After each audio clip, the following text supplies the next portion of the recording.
We have been not universally criticized. There are some people that have agreed with us, but we went through some of the YouTube comments. We can pull some of those up here. We've been interacting with people on various social platforms who thought we were too harsh on Trey Lance on Sunday. And so there's a lot of places we could start. But have you rethought if we were too harsh on Trey Lance? I rewatched them, and where I think I was too harsh is my tone. And it was more anger off the loss because it was a very winnable game. We're glad you're watching our video. Give it a like and subscribe to this channel. You know that 50% of you aren't subscribed? Do that now. Also, check out our podcast below in the description. We are sponsored by Tito's Handmade Vodka. Yes, we are. #1 vodka in America.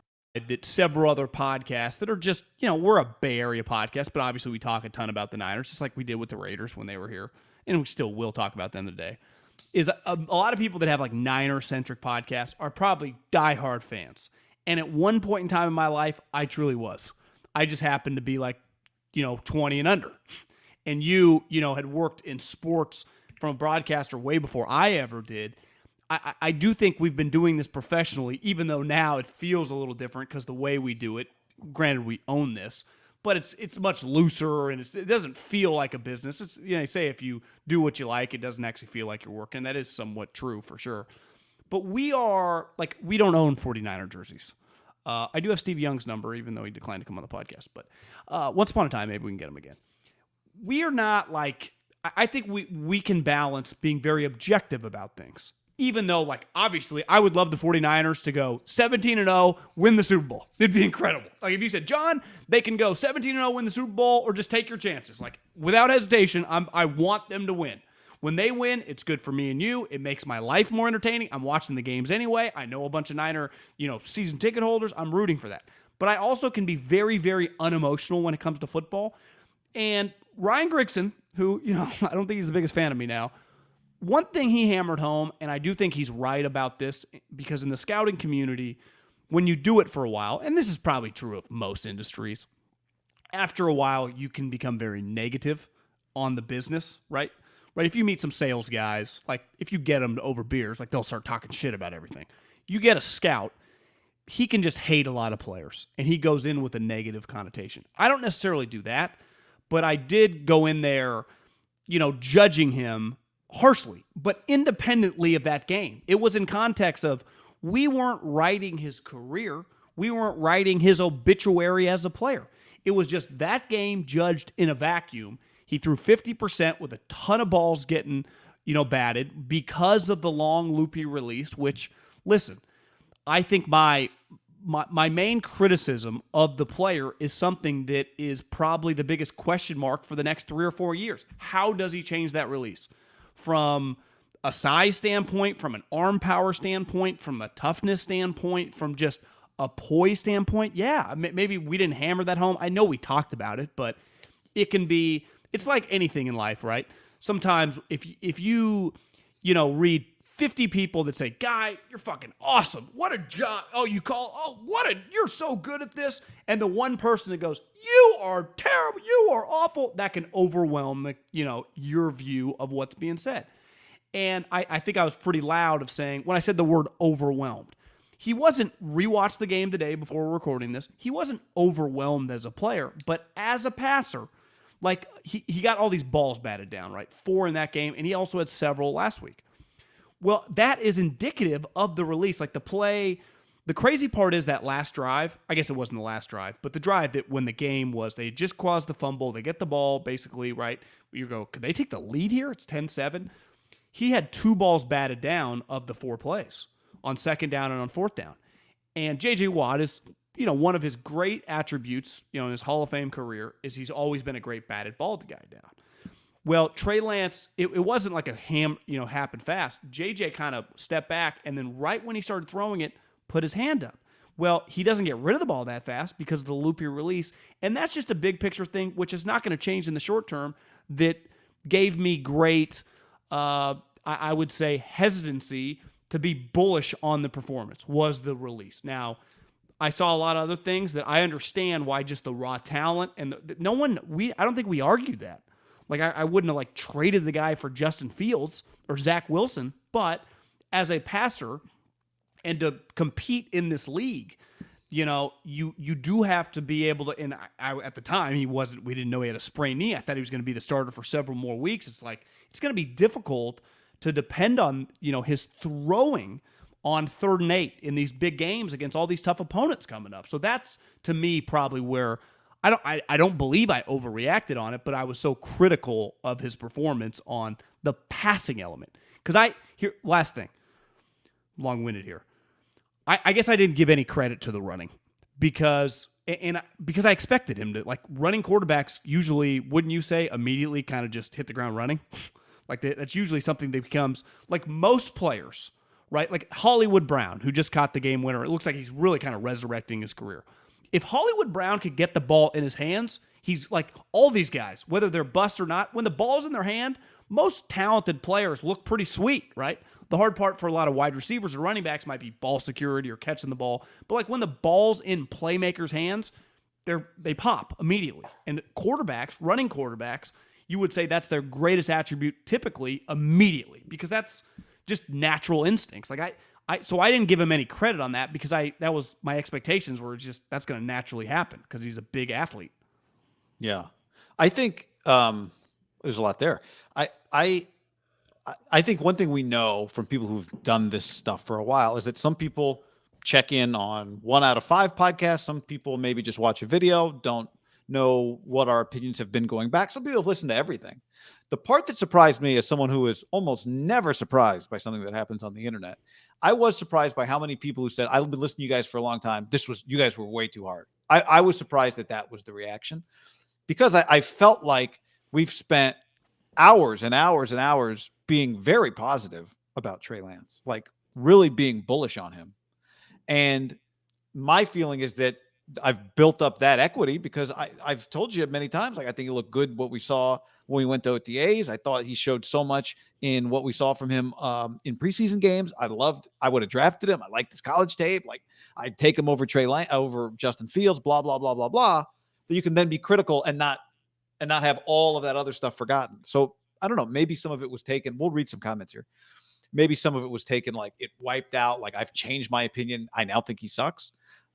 Which is not the truth. Well, there wasn't much of this. Like, remember when you guys were going to those training camp practices and you said if he had returned to North Dakota State, he would have been the number 1 pick in the draft? I didn't see that mentioned one time, right? That was silence.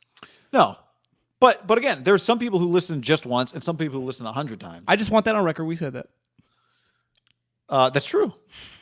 Yeah, and I still believe that. Like, it's not like I would change just from a performance passing that was. It is as a quarterback, you do have to be able to, like, and when I say pass, obviously he has a strong arm and he completed some sweet passes, but there were some concerns with the touch, which I think is related to the loopy release, which is also, I had a couple people take pictures of that pass that he threw to Sanu that got dropped. That was like the 98-mile-an-hour fastball, but it was like Peyton Manning wobbly. And like people are questioning, like, is this grip off? And I'm like, well, I'm not a quarterback, grip mechanic guy, but I saw a picture where it looked a little weird. I don't know. Oh, the grip. The grip. Yeah, I don't know. I think we can start with more basic stuff, which is the simplest way. You remember when Kyle gave that analogy to Rich Eisen? I don't know if quoting Kyle Shanahan right now is the best way to make an argument.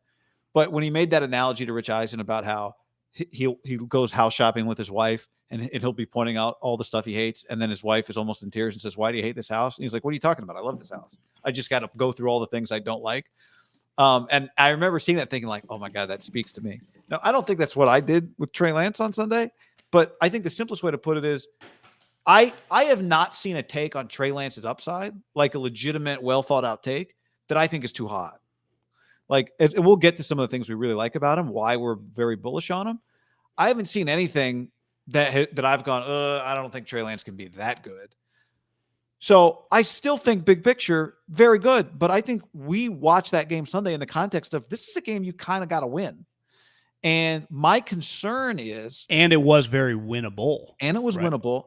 And my concern is in that game, like, if he's going to be your quarterback for the season, which I believe he should be, I think they should stick with him.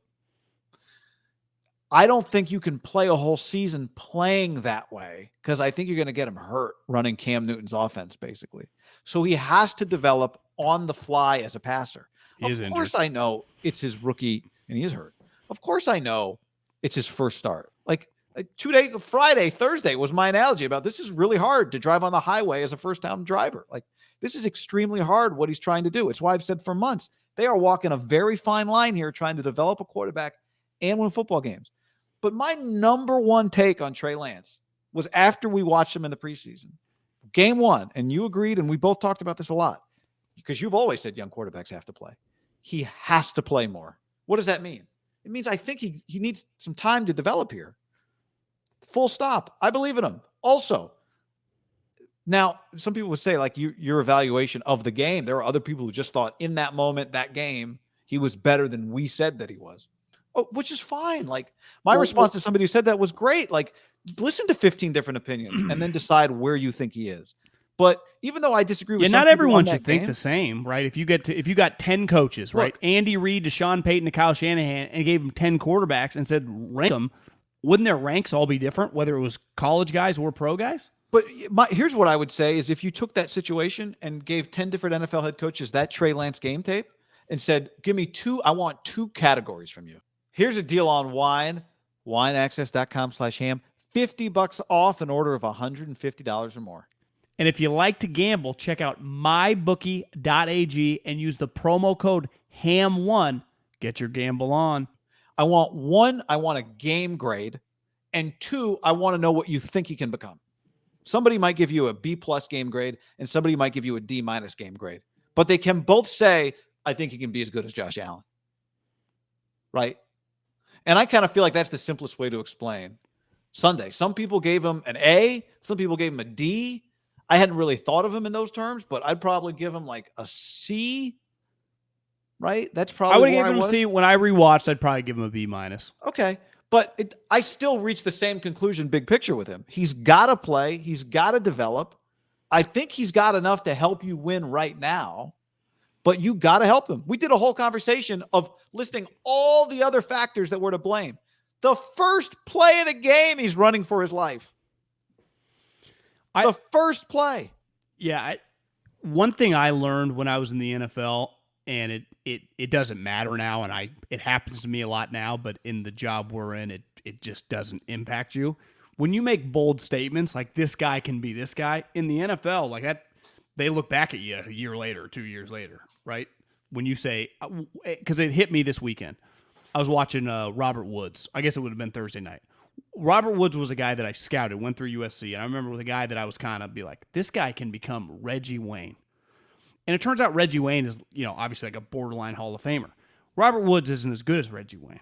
But I did feel pretty validated, like his career has really come into its own, right, in LA, and he's become a guy that can give you he can have 10 catch, 150-yard games.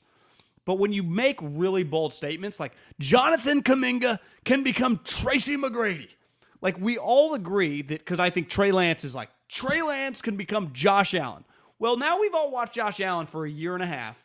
And should I get Andy Reid on the phone and he'd be like, yeah, that guy's one of the top 5 players in the league, right? I mean, that's a very, very bold statement. It's just something naturally that we all kind of do.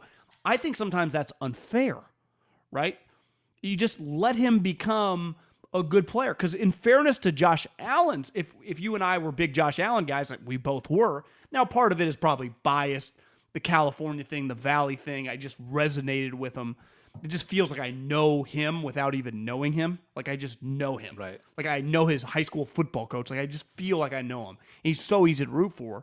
But I would feel the same thing about Mahomes. I just kind of, he feels like a guy that could have been at Fresno State, right? He just feels like that, his vibe.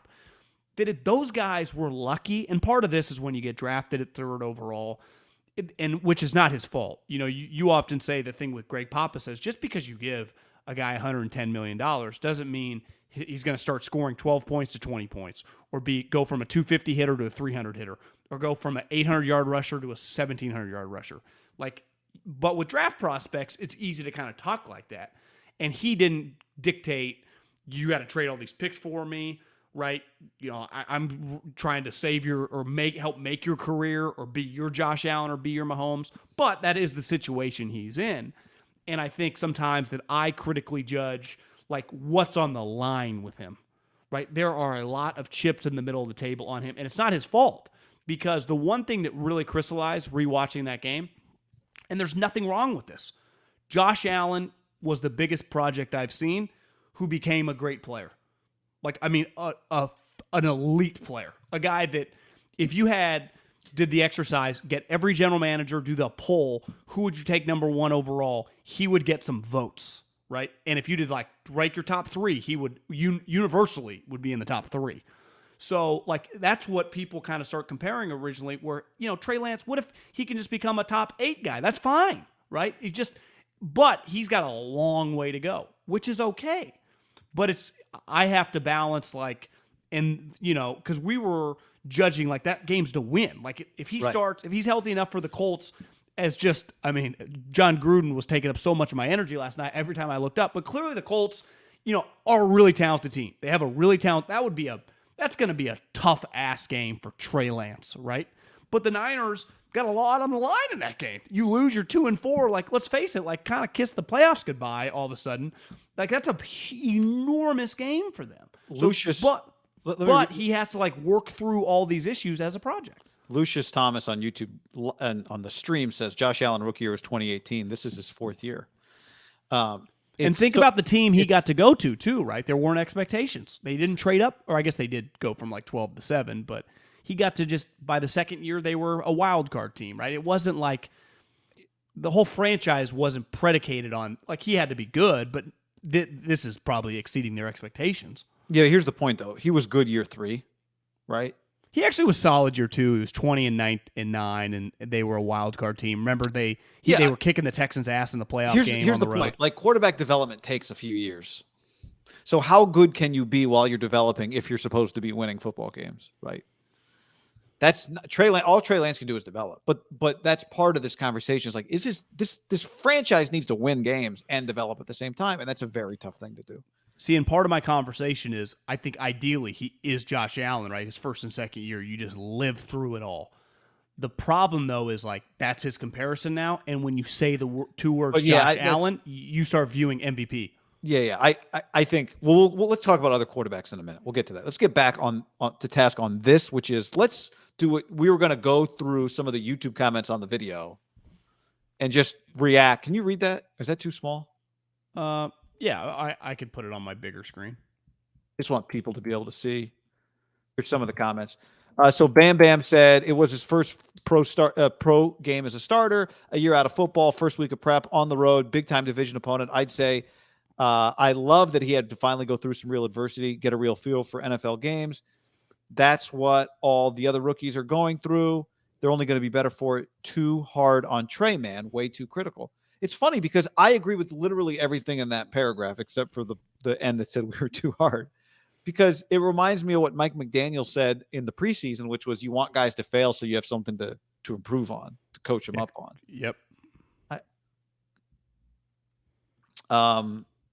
Kupaliski said, big disagree on the he overwhelmed and couldn't be further from a starting point. He needs to work on accuracy and reading the field, but he's no worse than any of the other rookies this year. He also looked poised and comfortable, also made some big throws to Debo and Ayuk. I think you guys are being overly negative on this guy. That's where I would agree. The word overwhelmed. And 29 thumbs up on that comment, by the way. The overwhelmed word was harsh. I'll tell you one part of this. I don't love the, well, you guys didn't say this about Justin Fields, or you guys aren't saying this about Zach Wilson. Well, with 5 quarterbacks go in the first round, like the odds that 3 of them are really successful are not good. So it's not about him versus Zach Wilson. It's not about him versus Justin Fields. It's about, does he turn into a kind of quarterback that you're not trying to replace, which is most quarterbacks are guys you're trying to replace every 2 or 3 years, right? That's what Garoppolo became. So it's irrelevant. Now, the point, if you're making the point like, well, look, those guys are examples. All these rookie quarterbacks struggle. That's true. That's true. Rookie quarterbacks do really struggle. I'm not going to say that.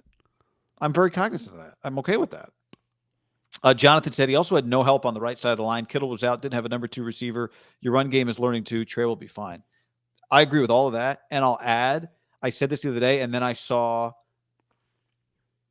maybe Dennis Brown or Joe Staley said this. And we did talk about this a little bit. Like, I hope for their sake, they get better with the holding penalties. and that some of them are a result of just not quite knowing where he is on the field, where Lance is, and learning how to play with him. Because his team put him in too many bad spots. First and 15, second and 15s. Like, they did not make Trey's life easy. So I agree with that. Yeah, a lot of penalties. This is his first NFL game as a starter. He didn't play much in college. It'll take time to develop. The problem here is Kyle seems to have lost it temporarily, hopefully, and I hope he's properly coached somehow. See, this would be my... Now, if I'm overreacting, every single person is acting like Kyle's just an idiot now. Where 2 years ago, everyone was giving him the circle jerk. Well, where I would push back and be like, well, if we're going to question one of the two, wouldn't it be the safer element to question Trey and just some of the things he's working with than a guy that's been around the league for 30 plus years and now been a productive offensive coordinator for over a decade? That one to me. And I was critical of Kyle's plan, but watching the game, and we'll probably get into this later in the week, your car analogy, he tried to make it easy for him. Part of making it easy for him. Now, should he have let him throw it 40 times? Because he was not accurate. And his loopy release balls were getting batted down. And you and I were involved in a Twitter conversation, this is getting really into the weeds, of someone like, do you think these batted balls, and he wasn't saying it like this, we were just having a normal conversation, are going to continue?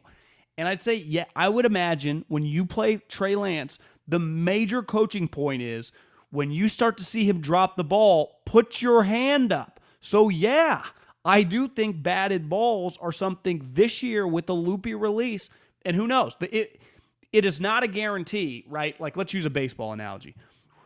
When we were playing golf a week ago, right? Devin played college baseball, and you hear this from a lot of baseball guys. Hell, it happens to guys in the pros that I can hit fastballs. Like, good athletes that are good baseball players that play past high school can hit a fastball. It's the breaking stuff.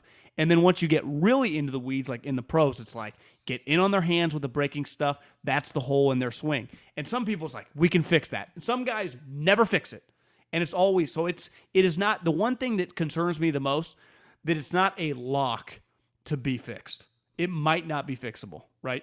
It just might be something that's always part of his game. It might be. I bet it can be improved. It might not ever look like, Tom Brady or Jimmy Garoppolo's release.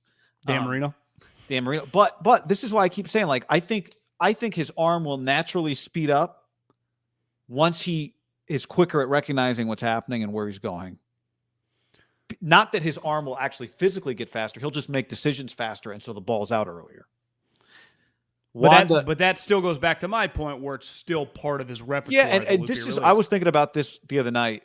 I would love to talk to a quarterback and really ask this question. Like, do you have to change anything when you get to the pros when the players in front of you are bigger? Like, do you have to pick different lanes to throw? Do you have to throw some passes differently than you did in college? Maybe if you're a shorter quarterback, you've always been short. That's different. But size is not an issue with him. No. But he's not. But the guys on the defensive line are big too, so they put their arms up. He's not 12 feet tall. But aren't guys putting arms up nonstop with like Herbert? What I'm saying, short quarterbacks were always short, so they've always had to find other ways to throw. Yeah. It was like the argument. AJ Watt wasn't playing the defensive line, and it's the argument for Devontae Smith. Like, how is he going to figure it out in the NFL at 165 pounds? Well, he's always been 165 pounds. He figures it out. That's his body. Yeah, that's why, like Anquan Bolden, like he aged well. Keenan Allen's going to age well. Why? Speed was never part of their game. How does Keenan Allen get open? He's a 4'7" guy. I don't know. He just fucking gets open because he's elite at it. Wanda Brown on YouTube comments, the live stream comment, I should say, said, "I'm glad you guys are retracing. I thought the kid was better than your analysis." Then she changes to, she meant retracting. Retracing, yes. I would not qualify this as retracting at all. I stand by that. I stand by how I felt about it. I think it's about making it clear that it's not a I didn't reevaluate what I thought of Trey Lance as like a prospect. Well, let's talk about why I actually am so bullish on the guy, because do think... Are you talking about like the other quarterback? I don't want to jump there yet. Let me get to a couple more of these. Okay. Another YouTube comment. This one I liked. This one got 23 upvotes, John. Thumbs up. Hoodlum 415. This is exactly why I can't take these people seriously. Man played one game, and they've determined he's the most flawed quarterback to ever play. Shit's comical. You think that Jim Bob giveaway is their reasoning to make such outlandish things. That might be a typo. Then somebody named K says, fair chance John eats a lot of crow in the next few seasons. We'll see. Well, if Trey Lance is good, I don't. You would. Didn't I say he would be the number one pick in the draft, and the Niners? I'm glad I would have taken him over Zach Wilson. But let's not interrupt the flow for this. So then K says that. Then Kiki M says, dude, I'd rather you make a video than these jokers. LOL. They dumb AF. Then K says at Kiki M, whatever quality I ended up with, I do it with fewer vodka and gambling ads. You'd have less money in your pockets, though, Kiki. A couple more, John. Let's remember Justin Fields had a worst-looking game, one of the worst-looking games ever for a quarterback, and bounced back nicely in the second game. Trey will bounce back. Fire the Great says first NFL start. It's what I expected. I personally want to Trey to sit as long as possible. Problem is people are all over these QBs with unrealistic expectations. It just takes time. Here's another good one. This one got 10 upvotes. I guess upvotes is a Reddit thing. Thumbs up. How out of touch are you? You are isolating a rookie where it should be evaluated collectively. You can't just evaluate a rookie like this. Kyle didn't put him in a good position either. Offensive line is horrible and constantly getting beat. What do you expect from him? And then Hitch says, I usually agree with them. I love this channel, but this take is ridiculous. Disappointed with this take. They're wrong. And to be fair, like we do some topics, we put them up as individual videos. We did another conversation that was, again, listing all the things that weren't Trey Lance's fault, like line play, Kittle, maybe not being set up. As it turned out, a couple play, like the 4th and 1 play that he ran and got stopped on, which no one's really critical of him anyway on that play. Juszczyk fell down. You know what's funny watching it again? Juszczyk actually was open. He could have thrown it back. He was kind of going like this. I know. That play supposed to be like a Kelsey, that they run a lot where the quarterback goes and then you flip it back and he just walks in the end zone? Yeah. It's like a pitch behind him, kind of at an angle. Yeah.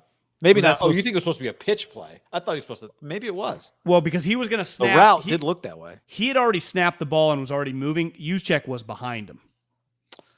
Ben V on the stream says these two can't admit to being wrong. I see. This is the part that bothers me is like going in these circles. Like I really like him. I've said I really like him for months. I said I didn't think he was great the other day. I still think that. If you thought he was better than I thought, who cares? That's the part I don't get. Like we're all going to sit here and watch this thing play out. I believe in the guy. I said it wasn't all his fault the other day, but that interception he threw was bad.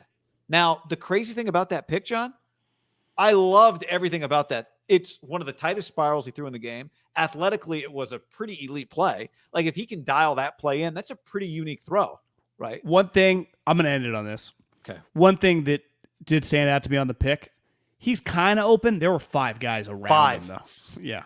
It was, and Dwelly or somebody was just, Juszczyk was just standing over there. I've said my piece. I feel like I want to keep going on this, but well, we're gonna have as long as he keeps playing, we'll be all right. We have a long way to go. Yeah, I just it's not like he's in a contract year. he's not going anywhere. This is a I believe in him. Thing. I want here's the other thing. Our take after the game was play him again. Keep playing him. Play him the rest of the year. Make him the starting quarterback. Last thing. If you and I worked in the Niners organization and we were scouts and we were getting ready for the Colts game, right? You would write we were advanced scouting the Colts. We were doing something on Carson Wentz or Darius Leonard, any one of their players. In our evaluation, we would base nothing on one game. We would watch 3 or 4 games worth of snaps. You never write, unless it's like a practice squad guy in preseason games where you only get so many snaps. But once the real games start, you never, in college, like when I was a college scout, your evaluation is based on a body of work. What do the Farhans, what are the Daryl Morey's? Like the one thing they are 100% right on when it comes to number stuff is sample size matters, right? If you're an 80% corner 3 shooter and you've only shot 10 3-pointers on the season, you're 8 of 10, it's not the same of the dude that's 50 with 200 attempts that's made 100. So the sample size matters. We have a long way to go. I think we can make, like Justin Fields, Justin Fields got 0 criticism. 0, including myself, who was critical of Matt Nagy, who is one of the handful of NFL coaches I happen to know. But it was just so embarrassing, and I thought, like, God, this is the one guy I know, and it's like, should I just not even touch it? But it was the number one story. Fields got a pass, an absolute. Nagy got, as the kids say, dragged, right? Dragged. Not one person was critical of Justin Fields in that game. That's where I would push back. Like, that's the one thing with the NFL, more than baseball, more than basketball, is it goes Kyle, even on this game, and with us, like, I would say not quite Nagy level Cleveland Browns, but I do think Kyle, like, on the pendulum, clearly with the fans, it was like 90-10 Kyle Fields, Trey. Yeah. Of just, like, no one was critical of, like, people, like, don't even touch, like, nope, his release, I know it's a problem, but that's not the issue right now. Like, people won't even touch it. It's like, Kyle, that fucking moron, what the hell, offensive football, the running Trey, what does he know about running the football? Let's face it, that is the conversation that all these people calling us nuts are, and listen, we've been critical of Kyle too, are absolutely shitting on Kyle Shanahan. That if he was unemployed tomorrow, let's just hypothetically say, fired tomorrow, not because of emails, like just, Jed York's like, I've had enough, you're done, D'Amico, head coach. Would Kyle Shanahan be a 100% lock to be an NFL head coach in 2022? Mm-hmm. How many job offers would Kyle Shanahan have if you overrun? Let's say there were 8 openings. Yeah, seven of them. 7. Yeah. Just now, I will say this too. Like something I was wrong about. I'll share something I was wrong about. I thought Jimmy Garoppolo was going to get a lot better. I thought he was going to be I thought Jimmy was going to become a top 12 quarterback for the San Francisco 49ers. That's what I thought about him. And he did not improve. Didn't get better. Well, this goes back, Guy, on the Josh Allen comparison. Once you've been doing it long enough and you can be, and I think this is a strength of ours, unemotional about the things you're talking about, even though Raider fans are like, you guys are emotional about it. Yeah, at times we kind of were, but it's fun. Not the Gruden topic, but just historically, right? Is that when you make those statements, it sets up for a letdown, because that's more than likely he won't become Josh Allen. And I'm not saying like he still could become a Pro Bowler, right? Well, I think what makes Josh Allen, or what makes Patrick Mahomes is that they're the outliers. Right? Fact. Which is what you're trying to draft when you draft third, is you're trying to get an outlier. But Rocky Mountain Razorback says, Guy, you should have known better on that Jimmy take, LOL. Yeah, I didn't actually say I was wrong there. I said I thought he would get better. So I was kind of blaming Jimmy for making me look bad. I should have recognized. Here's one thing that I allowed to cloud my judgment on Jimmy was his release. I watched him and thought, that's the fastest release in the league. It looks like Tom. Not that he's going to be Tom because of it, but it is incredibly quick. And that's going to be like one of his secret weapons. But I should have paid more attention to the mistakes that he makes, to the risky throws he makes when his arm can't live up to some of what he sees. Like, we'll talk about Herbert in a second. I think Justin Herbert, for as humble as he is like, what Justin Herbert has is Justin Herbert makes the throws that at some point in time, every quarterback gets humbled out of making. But Justin physically can make them. Like, that's what makes him amazing, is like he makes the throws consistently that guys make once or twice or 3 times a year, but he makes them every week. Because the other 4 or 5 times the guy tries that throw, it's a pick or it's out of bounds or it's off somebody's hands. I think Mahomes and Allen also fall into that category. They've just been doing it longer, right? Mahomes, definitely. I think Herbert does it more because I think his arm is superior to Mahomes' arm. Yeah, I think all 3 of those guys are in a pretty special category, arm strength. Yeah, let's split some hairs. Now let's talk about. That conversation's not done. You can tell us we were too harsh again, and we'll think about it. But and I don't. Like, I really enjoy this conversation. I really do. It's a hard conversation to have like on Twitter, because I do think there's a lot of nuance, and it just takes so much fucking effort to do 9 tweets. Yeah, Twitter's not. I mean, let's face it. It died long ago to have legitimate conversations. It's hard. It's just difficult because of the ability, and it's always been like this. It's just the difference. To me, it's the difference between talking and fucking Yeah, texting. text. That's why you pick up the phone and call. Then someone's like, "Why are you calling me, dude? We're I just know. texting. I don't want to answer." the Jesus, phone. I don't check my voicemails.